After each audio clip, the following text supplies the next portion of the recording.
Mais avant, on existait sans la CEDEAO. Et puis la CEDEAO a laissé sa vocation. Le 27 janvier, ils avaient préparé une opération militaire pour tomber sur le Niger. Le 28 janvier, nous nous sommes retrouvés et on est sorti de la CEDEAO en même temps pour leur retirer les bases juridiques d'une agression contre un pays frère. Et vous savez, les hommes politiques, beaucoup on est de la même génération. Moi, j'ai appelé sans demander le président. J'ai appelé un que je connais. J'ai dit, vous faites partie des pays à l'avant-garde du combat de l'impérialisme contre l'Afrique. Je vous préviens, si vous touchez à un cheveu du Niger, on va vous raser la tête.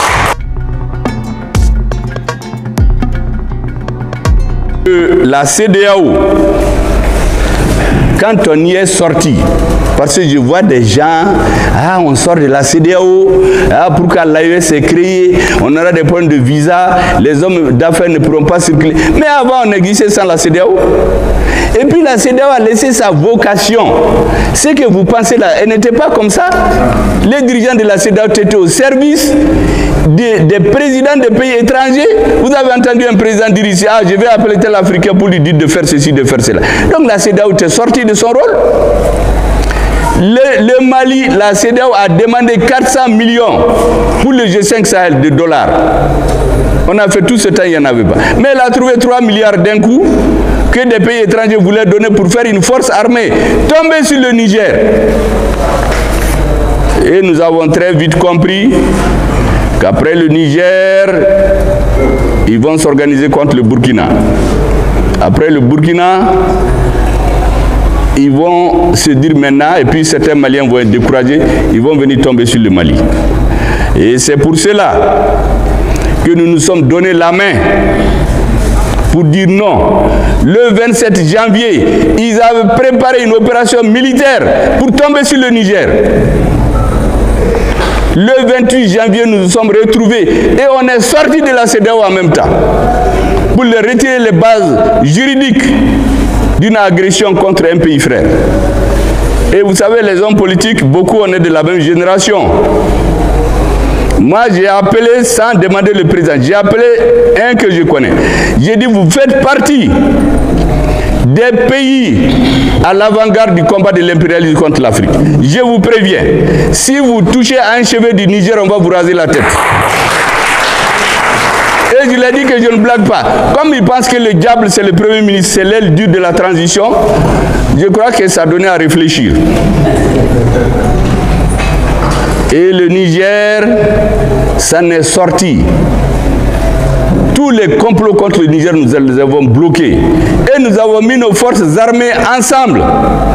Et aujourd'hui, l'AES, certains sont en train de crier, l'AES n'est pas sorti de l'Afrique.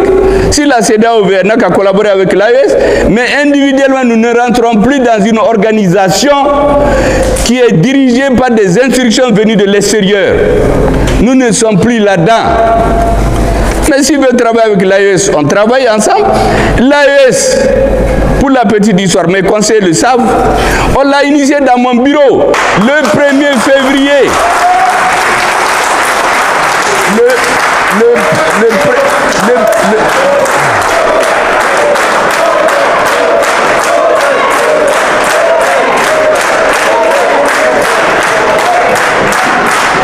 Le 1er février 2023, l'initiative venait du Premier ministre du Burkina Faso, Apollinaire. Il m'a dit qu'il faut qu'on crée une fédération. Nous avons discuté, je lui ai dit que les premiers qui sont venus avant nous ont créé des fédérations. Il y avait la première fédération, Dahomey, Haute-Volta, Soudan. Donc, pourquoi ça a éclaté? Qu'on réfléchisse sur les raisons. Nous avons continué la discussion quand j'étais là-bas, le 23 février 2023. Je dis cette date-là parce qu'il y a beaucoup de faussaires aujourd'hui, des nouveaux soutiens de la transition, des soutiens de la dernière heure de l'AES. Je vois même des gens qui nous ont combattus, qui deviennent aujourd'hui des soutiens de l'AES. C'est pour eux que je rappelle ces dates-là, qui sont vérifiables. Le 30 décembre, j'ai pris le Premier ministre du Burkina Faso. On est allé au Niger. À 3, nous avons échangé sur cette question. Et le premier du Burkina Faso, je lui avais dit le 23 février que les premiers qui ont fait la fédération, il y a des influences extérieures qui les ont poussés à casser cette fédération. Et c'est pour cela que, malgré tout ce que vous connaissez, lorsque les présidents de transition de nos trois pays ont eu l'idée géniale de faire plutôt une confédération et non une fédération, mettre nos forces armées ensemble pour nous défendre. Un État qui ne peut pas se défendre, ce n'est pas un État. Pour faire la diplomatie commune et ensuite nous occuper des projets structurants, des projets de développement. C'est ce qu'on appelait, j'ai appelé en son temps, nous développer en mode 3D. Je l'ai dit ça en juillet 2023. En ce moment, il y a beaucoup qui m'avaient insulté dans les médias. Mais lorsque, un an après, le 6 juillet 2024, les présidents des pays de l'AES ont eu l'idée géniale. Ils ne se sont pas précipités de créer une confédération qui a vocation à évoluer vers une fédération. C'est important que vous sachiez ces choses-là. Parce qu'aujourd'hui, il y a beaucoup de gens qui partent dans les réseaux. Ah oui, il faut qu'on regarde la CEDEAO. Pourquoi on est sorti? On n'a pas de légitimité. J'ai vu même sur les chaînes panafricaines, là, quelqu'un hier qui parlait. Il dit qu'ils vont manifester à Paris, que même s'ils ont 10 personnes, ça leur suffit. J'ai dit, ah bon? 10 personnes? Ça, c'est quoi ça? Combien de Maliens il y a en France? Toi, tu ne cherches que 10 personnes? Ah, mais ça, c'est très grave. Et d'ailleurs, sur le RFI, on a dit qu'il y a quelques centaines de personnes. Ça veut dire que la communauté malienne, qui est majoritaire en France, elle comprend ce qui se fait. Comme la diaspora. Je vous jure que cette transition-là, elle tient entre autres grâce au soutien de la diaspora malienne. Dès le départ et aujourd'hui, toutes les grandes orientations patriotiques sont soutenues par les Maliens de la diaspora. Et ça, c'est quelque chose qu'il ne faut pas oublier. Et c'est pour cela que quand j'ai vu des Maliens de l'extérieur dire qu'ils vont aller marcher pour la CEDEAO, ça m'a fait rire. Vous savez, en plus de ces choses-là, nous avons un élément que je veux que vous compreniez. Vous entendez souvent les gens dans les médias dire tel a été dans tel gouvernement, dans tel gouvernement. Vous savez, dans un gouvernement, quand on vient, pour que ceux qui devaient être ministres, là, vous le sachiez, hein, et ceux qui ne le sont pas aussi comprennent, vous avez 2 décrets. Il y a un premier décret qui vous nomme ministre. Il y a un deuxième décret qui vous dit de quoi vous devez vous occuper. Vous ne vous mêlez pas de tout, hein. Seul le premier et le président ont vocation à coordonner tout. Donc si un ministre fait des bêtises dans son domaine, il les discute, c'est le président et le premier de le remettre en cause. Mais vous ne pouvez pas vous lever, vous êtes ministre de l'Agriculture et de la Pêche, vous allez vous occuper des questions de défense. Ce n'est pas ça dans le gouvernement, hein.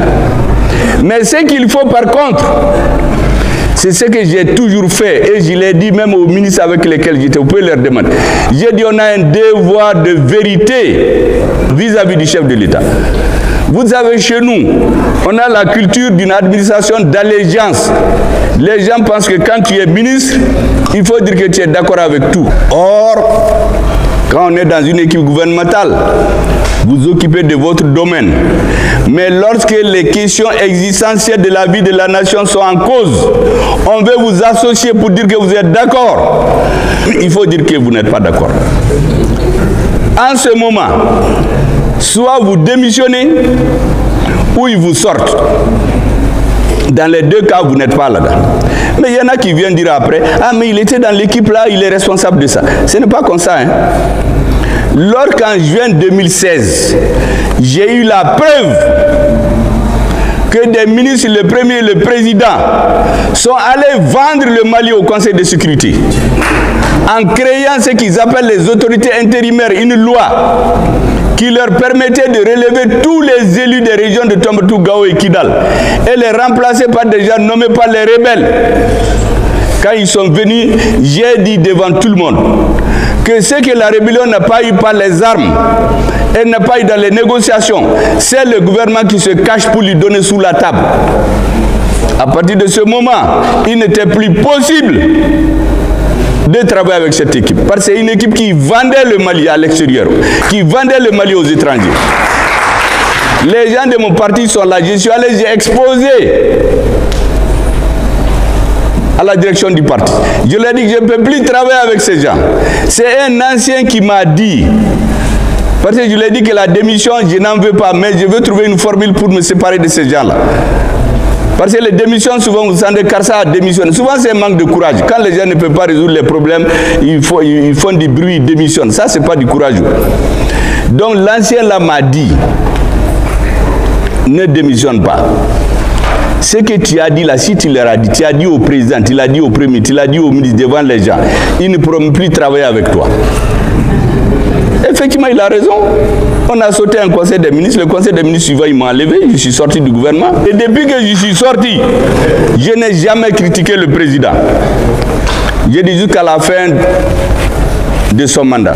Mais quand les élections vont arriver, je vais expliquer pourquoi je ne suis pas d'accord avec lui. Donc quand quelqu'un vient s'asseoir aujourd'hui, ah oui, oui, il était dans ce gouvernement, lui il ne connaît rien. C'est ce que j'appelle les ignares triomphants. Il lit les journaux, ah il était dans le gouvernement. Les gouvernements chez nous, on ne vote pas dans les conseils des ministres. C'est le président seul qui décide. Il écoute les partis, les ministres. S'il veut, il prend l'idée de la majorité. S'il veut, il vient avec son idée. C'est son idée-là qui s'impose. Il faut que vous compreniez ça. Un ministre n'est pas dans un gouvernement pour faire tout ce qui est nécessaire. Parce que c'est le système français qu'on a pris. Le président est presque un roi. Ce qu'il dit, vous l'acceptez ou vous quittez. J'ai vu aussi des panafricanistes qui disaient à le Premier ministre, il devait se taire ou démissionner. Quand j'ai fait le meeting de la clarification, oui. Mais j'ai vu des panafricanistes dans les réseaux, ah oui, il devait démissionner, sinon il ne devait pas parler. Je devais me taire jusqu'à ce que ça croule, parce que je voyais ce qui se faisait. Je vous ai dit que je n'ai dit que 10% de ce qui se fait. Il faut les alerter. Mes collaborateurs sont là. Certains se sont fâchés, le premier ne peut rien, il ne peut pas nommer des gens, parce que j'ai dit, l'idée que les gens ont des hommes politiques, c'est qu'ils viennent pour chercher l'argent ou placer des gens. J'ai fait 3 ans et demi. Il n'y a personne dans la haute administration qui a été nommé par le Premier ministre.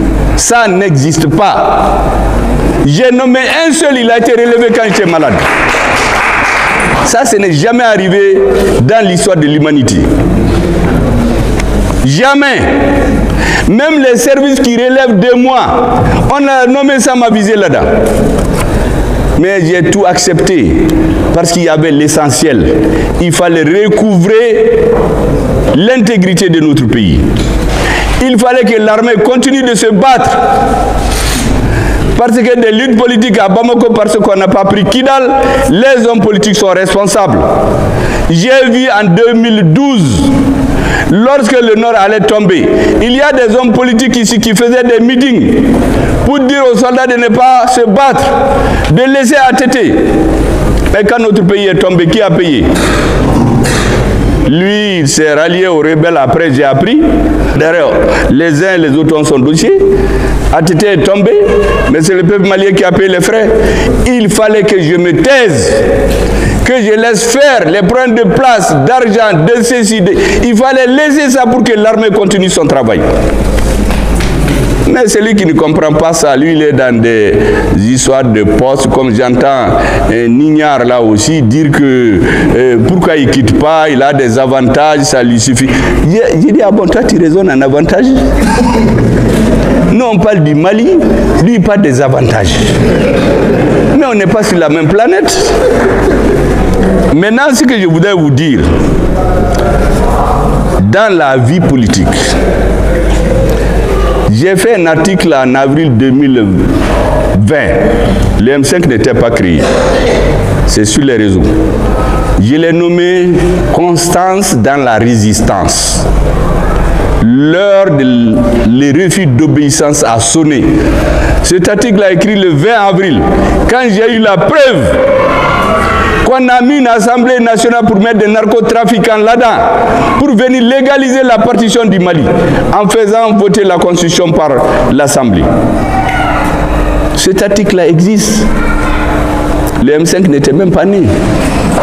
Quand j'ai écrit le 10 décembre 2020 la faillite de l'État malien, les causes, les responsabilités et les pistes de solution, c'est le jour où Macron est sorti pour menacer les chefs d'État africains, pour les convoquer à Pau. Je n'ai pas dormi 2 nuits. J'ai fait cet article, je l'ai publié dans la presse, j'ai payé moi-même. Mais après, je l'ai fait un petit livret que vous avez tous. Quand vous voyez là-dedans, vous lisez, vous allez trouver les preuves que c'est la France en combinaison avec quelques intellectuels véreux ici qui ont organisé la partition du Mali. Et depuis ce moment, ils disent que je suis un subversif. Donc quand quelqu'un vient aujourd'hui de tous les régimes, vient me dire vous êtes ceci, il n'a rien compris. Nous travaillons pour l'histoire. Parce que les ennemis du Mali, les ennemis de l'Afrique, ils n'attendent que ça. La transition malienne, c'est le bébé du M5. Aucune colère ne doit nous amener la transition d'Afrique. Des changements à l'intérieur de la transition, ça c'est autre chose. Mais il y a des gens qui parlent, les meetings que vous venez de montrer là, il y a des gens qui sont des grands acteurs aujourd'hui, ils n'étaient pas là en ce moment-là. En ce moment-là, ils étaient en train de critiquer la transition. C'est eux qui sont les nouveaux maîtres aujourd'hui. J'ai vu même quand on a célébré l'anniversaire de l'AES, vous savez, celui qui est venu nous parler, c'est quelqu'un qui faisait ce que vous savez, il y a quelqu'un qui a publié dans les réseaux, il était contre les changements. Aujourd'hui, c'est lui qui est devenu un soutien de la transition, c'est lui qui nous donne des leçons. Nous n'allons jamais, je dis bien jamais, céder face à l'imposture. Jamais. Notre peuple peut plier, mais il ne va jamais être brisé. Il faut garder en mémoire notre histoire. Ce qui passe là, les gens qui perdent les yeux, qui vont en prison, qui perdent des places, tout ça c'est passager. Mais il faut voir l'histoire du Mali. Vous savez, je termine par un point, ça c'est la dernière sortie de Macron. Les Africains ont suffisamment parlé. Les intellectuels ont écrit, des syndicalistes, des journalistes, mais les hommes politiques, il y en a il y a des très courageux qui en ont parlé, parce que généralement, les Africains ne répondent pas au président français, même quand il les agresse. Le premier Sénégalais lui a donné un coup, je crois qu'il ne va jamais oublier. Le président du Tchad lui a donné un coup, je crois, qui est fatal. Mais ce que beaucoup oublient, c'est que le 26 décembre, moi j'écoute tous les présidents du Niger, le général Tchani, il a donné une interview longue, mais quand vous suivez jusqu'à la fin, il avait déjà averti sur tout ce que la France prépare sur le plan militaire. Tout. Même le mouvement de ces balles, le président Tchani les a dénoncés, en les nommant, en donnant des dates, des précisions. Et je suis certain que ce qui s'est passé au Tchad, il a informé le président tchadien. Le président du Burkina Faso appelle toujours à une résistance, à la guerre de haute intensité. Et il faut vous préparer à ça. Il faut la guerre de haute intensité contre le terrorisme. Il y a un pays voisin